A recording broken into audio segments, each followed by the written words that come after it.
Tonight, a mixed reaction to the state budget in our region, and a high-speed crash on the Joy-Baluke Bridge causes traffic delays in Port Augusta. With the latest from around the region, your nightly news with John Hunt begins now. Good evening. There's been a mixed response to the South Australian state budget. Some have welcomed investment in regional roads, infrastructure and the mining sector. But certain cuts have others concerned. The budget papers have dropped and the Treasurer says regional areas haven't been forgotten. Look, this is an enormously important investment that the government's making into regional areas. Upgrading roads and infrastructure is the biggest chunk of the budget. $125 million set aside for improvements on the air highway between Port Augusta and the Western Australian border, and $55 million for the Horrocks Highway. The RAA is happy with the news. Understandably, we are quite thrilled with the huge infrastructure spend that we're seeing in this year's budget. Money has also been put on the table for South Australia's 100-year-old dog fence, while industry leaders are applauding a $10 million investment to encourage exploration in the mining sector. An exploration incentive is really important for the pipeline of projects into the future. Despite facing substantial cuts to its budget, Courts SA has been spared, meaning the doors of regional courtrooms will stay open for now. While Treasurer Rob Lucas championed this budget as a winner for regional areas, others say it's a fizzer. Well, the budget's a huge disappointment for South Australians. The funding for regional airports has been slashed, while police will be flown into the APY lands to meet a $1 million cut. That will raise questions about whether the police are still going to be able to police the APY lands effectively. The Treasurer also revealing the state's debt will spike to over $21 billion in just 4 years' time. So this is really setting up a huge future liability for South Australian taxpayers. Garth Burley, 7 Spencer Gulf News. After years of campaigning, the Mid-North Ngukunu people finally have native title over their traditional lands. The Federal Court of Australia recognising their claim to native title in an emotional ceremony at Port Germain. A momentous victory for the Ngukunu people. Last month, the Federal Court of Australia granted native title to the traditional owners of the Ngukunu country. The effect of this determination is to recognise you, the Ngukunu people, as the traditional owners of the land and waters in this part of the determination area. It was a judgment 23 years in the making. Ngukunu people gathering in Port Germain's town hall to bear witness of formal acknowledgement of their country. I can't express the love, the gratitude that I feel on this day. Thank you. The decision finalises one of the longest running land claims in South Australia's history. The stress is all gone. It was such a long fight, and we got there in the end. The judge says this should be recognised as a symbolic step towards healing the scars left behind by our nation's troubled colonial past. Stock came and trampled. Salvation Jane rolled out like a bruise-coloured carpet over Ngukunu land. The First Nation owners now looking towards a brighter future. Elders are encouraging the next generation of Ngukunu to look towards rehabilitating the land. I hope that we take full advantage of this opportunity that we have as native title holders, and that we all work together. Dominic Beaton, 7 Spencer Gulf News. 5 teenagers have been arrested after crashing a stolen car into Port Augusta's Joy-Baluke Bridge earlier today. The car dangled dangerously over the bridge, halting traffic for 40 minutes. Garth Burley has more. The chaos on the bridge began just after 10:30 this morning as a stolen car veered off the side of the road and crashed into the barrier. Firefighters scrambling to cut the wedged car free from the grips of the guardrail. These are the dramatic final scenes of a wild car chase which began in Crystalbrook and came to a crashing halt hundreds of kilometres away. Earlier, police were alerted about the stolen vehicle as it made its way towards Port Augusta. Authorities forced to clear the streets as it sped in excess of 100 kilometres an hour in the wrong direction along Commercial Road's one-way street. I heard the police sirens before that, and I thought, something's going on. The commotion causing yet another delay on the notorious bridge. Traffic in both directions was brought to a halt for over half an hour. Yeah, hundreds, because it was blocked in both directions. 5 teenagers attempted to run from police but were quickly located nearby. They've been arrested and charged with a raft of offences, including illegal use of a motor vehicle and dangerous driving.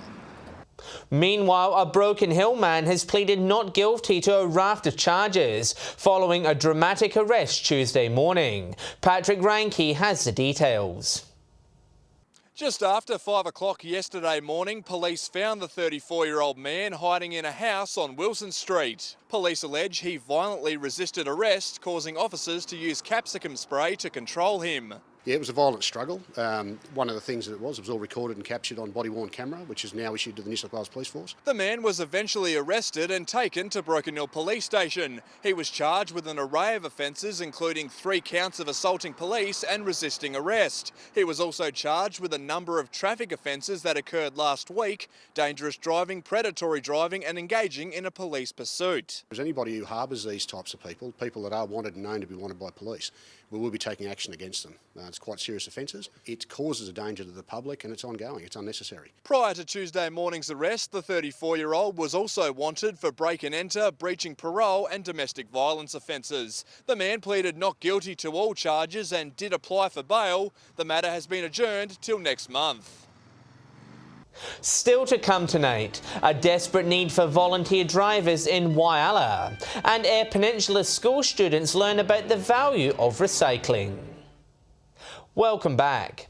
Disabled Peoples Incorporated Whyalla are in need of volunteers to help transport those in need around the city. The group's president says support is vital to keep their services running.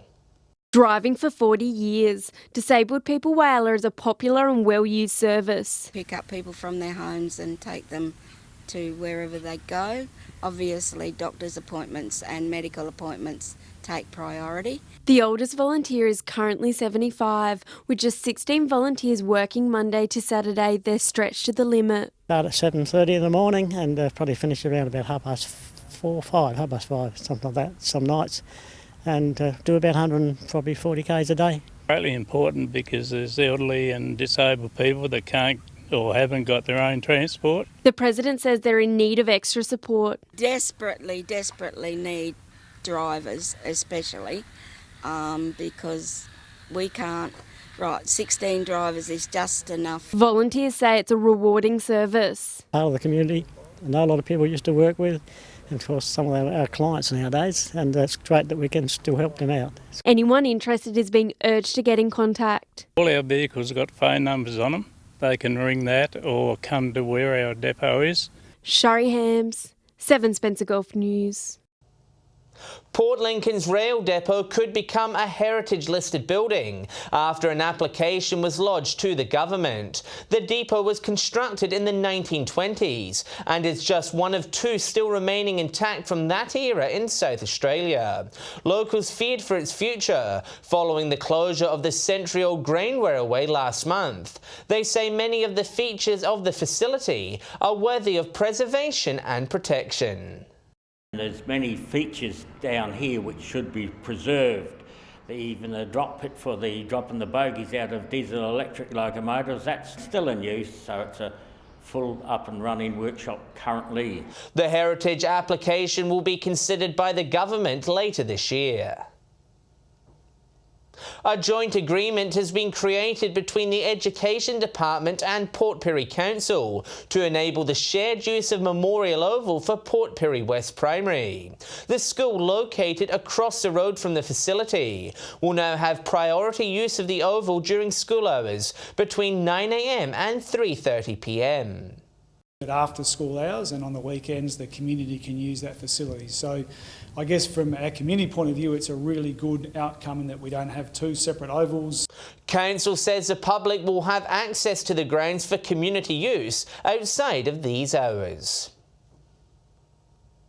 Over 1,000 students from across the Lower Eyre Peninsula have travelled to Port Lincoln to learn about sustainable behaviour. The programme educating students and staff about the importance of recycling.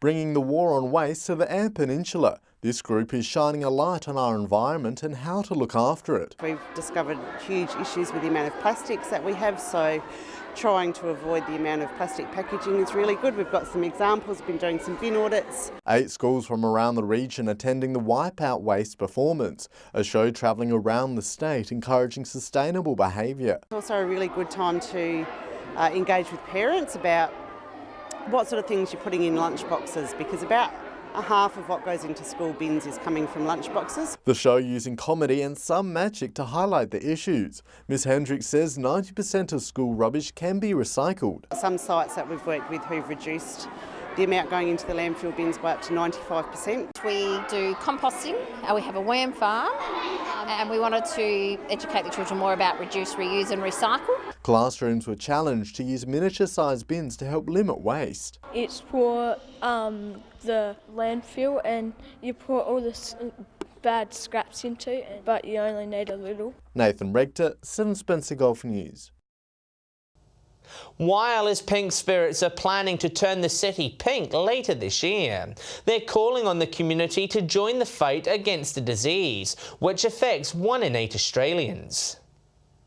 Planning and preparation. Pink Spirits members are busy organising their upcoming fundraiser over coffee. A chance to have a bit of a fundraise for the McGrath Foundation. They're getting ready for the Breast Cancer Awareness Month in October, raising funds to fight the disease that brought them together. It's just nice to be with a group that most of the girls have either gone through the breast cancer. All the stories are different. But before that, they're screening an awareness movie at the Outback Art Centre in August. Centre manager Ryan Sutherland welcoming the awareness session. I love working with them on their event and sharing awareness about breast cancer because it's true, everyone's been affected by cancer in some way. Fairly full throttle in October. But yeah, we'll kick off early with the movies. Miss Sutherland is encouraging locals to back the Pink Spirits fundraisers over the next few months, saying the disease is too common in our community. I hope that the community embraces the Pink campaign and gets on board and decorates their spaces in October. I look forward to travelling around the town and having a look. Shari Hams, 7 Spencer Golf News. Stay with us after the break. We take a look at your local pump prices, and Britt will have the latest weather details. Hello again. 41 finalists have been chosen from a record number of entries for the 2019 Pro Heart Outback Art Prize. Those shortlisted will be put on display next month at the Broken Hill Art Gallery. And then there was 41. Well, it needs to reflect the spirit of the Outback. That's what we say, but we do leave that quite open to interpretation. So there's a really wide range this year. The countdown to finding a winner for this year's Outback Art Prize is underway. 2019 saw another record-breaking number of entries, with judges having to pick from 382 different works. We've had really great winners who've gotten really great media coverage nationally. Also, it went up to $20,000 this year from $15,000 last year. So I think that extra prize money. Among the 41 remaining works, 7 of them are from locals. The winning artist receives a $20,000 prize, with the gallery adding the winning piece to its growing collection. We've got paintings, works on paper, three-dimensional work, we've got video work, textiles, ceramics, glasswork. The Pro Heart Outback Art Prize will be judged on July 19 at the traditional exhibition opening at the gallery. A special guest judge from the Art Gallery of South Australia will pick the winner. Patrick Ryanke, 7 Spencer Golf News. Good luck to all the finalists there. Now time to take a look at local petrol prices. Here's Patrick Ryanke with Fuel Watch. Well, petrol prices are still on the way down across majority of the regional centres. Make sure you're filling up when you get the chance. Starting with unleaded, and everywhere besides Adelaide has seen a drop in its average. Port Lincoln is paying around $1.48, Whyalla is on $1.38. Kadina joins Whyalla, Port Pirie is paying 1 cent more. Port Augusta is averaging $1.40, while here in Broken Hill we're paying $1.47. The City of Churches is back up after a run of low prices. Motorists there paying around $1.57 at the Bowser. Turning over to diesel now, and Port Lincoln is down a cent and touching $1.50. Whyalla and Kadina are at $1.49. Port Augusta and Port Pirie a cent cheaper on $1.48. Broken Hill is paying a little over $1.54 a litre. Adelaide is hovering on a cheap $1.43. Finishing off with a quick look at auto gas, and the entire Spencer Gulf is breaking even. Port Lincoln 95 cents, Whyalla 99, Port Augusta and Kadina 89, and Port Pirie on 88. Broken Hill's price has gone down by about 3 cents, while Adelaide is now paying around 81 cents a litre. Now, of course, remember that these prices are the regional averages and they do not reflect any one particular outlet. And if you do find a spot that does sell unleaded, auto gas or diesel for cheaper, be sure to let us know on our Facebook page. And time to take a look at what's happening in the weather. Here's Britt. Thanks, John. Well, it's been another cool day across the region. Port Augusta and Whyalla both with tops of 15. Port Pirie and Port Lincoln both reached 14 today. Adelaide 13, Broken Hill 12. From the satellite, we can see a high pressure system centred over South Australia with a low pressure system south of the Bight. That low will move over our region tomorrow before dissipating on Friday. On the waters tomorrow, northerly winds tending northwesterly at up to 25 knots with seas at 1 metre. The sun will rise just before 7:25 with sunset at 5:17 in the evening. And we can expect showers and rain across the region. Port Augusta with a max of 16, Whyalla and Port Lincoln 15, Coffin Bay a possible storm with a top of 14, 14 the top for Woodner and Port Pirie as well, Corn, Broken Hill and Kadina 13, Adelaide 12, Cleve 11, Clare 10. Moving ahead to the end of the week now, Port Lincoln expecting showers Friday and Saturday ahead of a sunny Sunday, a max of 15 degrees through the remainder of the week. Cleve, fine and partly cloudy Friday and Saturday with consistent tops of 14. Woodner, tops of 16 through the weekend.